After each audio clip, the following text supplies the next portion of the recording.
The air in Ilara's studio was a living thing, heavy with the scent of propane and the electric hum of the annealing kiln.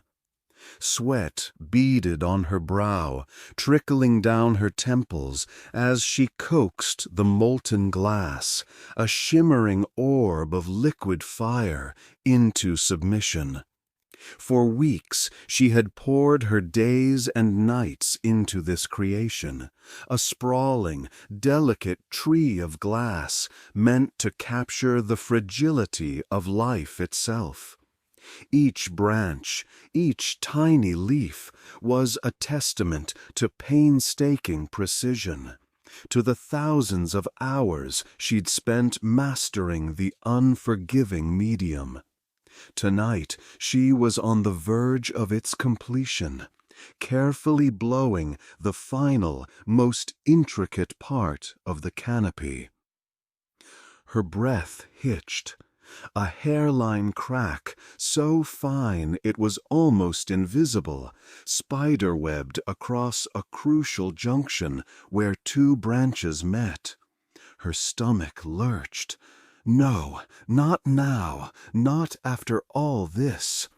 She knew with a sinking certainty that the piece was doomed.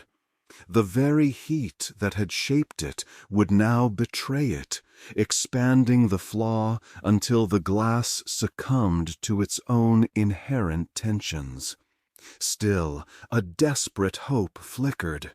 She continued to work, her hands moving with a frenetic precision born of terror and sheer will, trying to outrun the inevitable. She transferred the piece to the cooling chamber, the annealing kiln, where its temperature would slowly, meticulously decrease over hours, sometimes days, to prevent thermal shock. She watched through the small, heat-resistant window, her heart pounding a frantic rhythm against her ribs. Minutes bled into an agonizing eternity. Then a sharp, sudden pop. The sound was surprisingly small, yet it echoed through the silent studio like a gunshot.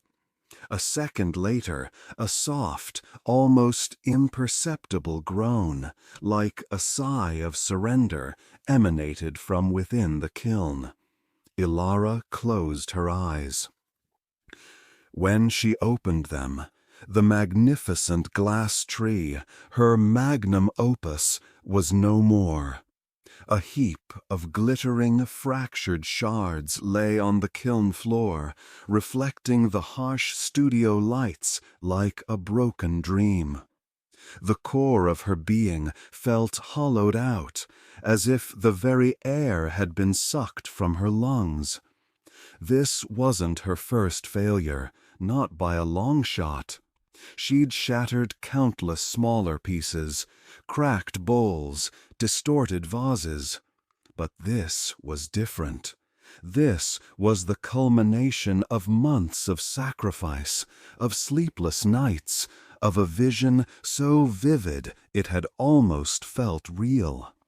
The sting of disappointment was a familiar phantom, but this time it was a searing physical pain. She slumped onto her stool, the chill of the concrete floor seeping into her worn boots. The smell of molten glass, once intoxicating, now felt like the acrid scent of defeat. A voice, insidious and cold, whispered in her mind, "You're not good enough. Give up. It's too hard. You'll never truly create anything lasting." She stared at her hands, calloused and singed, the tools of her trade now feeling useless, impotent. The image of the tree, perfect in her mind, tormented her. Hours passed. The studio grew cold as the glory hole, the main furnace, slowly cooled. The initial storm of anger and despair began to ebb, replaced by a quiet, aching emptiness. Her gaze fell upon a single shard of glass, larger than the rest, reflecting a sliver of light from a distant lamp. It was a beautiful curve, part of what would have been a mighty branch. Flawed, yes, but still holding the ghostly outline of her original intention. She picked it up, feeling its cool weight, the sharpness of its broken edge. Suddenly, a different thought pierced the gloom, not a whisper of doubt, but a faint, insistent question. Why did it break? She remembered the exact moment of the initial crack, the precise point of weakness. It wasn't the material, not truly. It was a structural miscalculation, a design flaw she'd overlooked in her eagerness to achieve complexity. She had pushed the material too far, ignored its inherent limitations. A spark, small but insistent, began to glow within her. She was a glassblower, not just an artist. She understood physics, chemistry, the subtle dance of heat and cooling. She had failed, yes, but she hadn't stopped learning. The knowledge gained from this spectacular ruin was just as valuable, perhaps more so. It was a brutal lesson, but a lesson nonetheless. Slowly, Ilara rose. She walked to the kiln, not with dread, but with a new resolve. She didn't clean up the shards immediately. Instead, she knelt, examining the fractures, analyzing the fractures, mentally reconstructing the moment of collapse. She spent another hour there, sketching furiously in her worn notebook, refining the design, simplifying the stress points, strengthening the junctions. She knew she would not make the same mistake twice. The next morning, the studio was still cold, but Ilara was not. She stoked the glory hole, the roar of the furnace, a welcome sound, a challenge rather than a torment. She pulled out a fresh gather of molten glass, a new orb of liquid fire. Her hands, though tired, moved with a new certainty, a seasoned wisdom earned through bitter experience. This new piece wouldn't be identical to the last. It will be stronger, more resilient, perhaps even more beautiful in its perfected simplicity.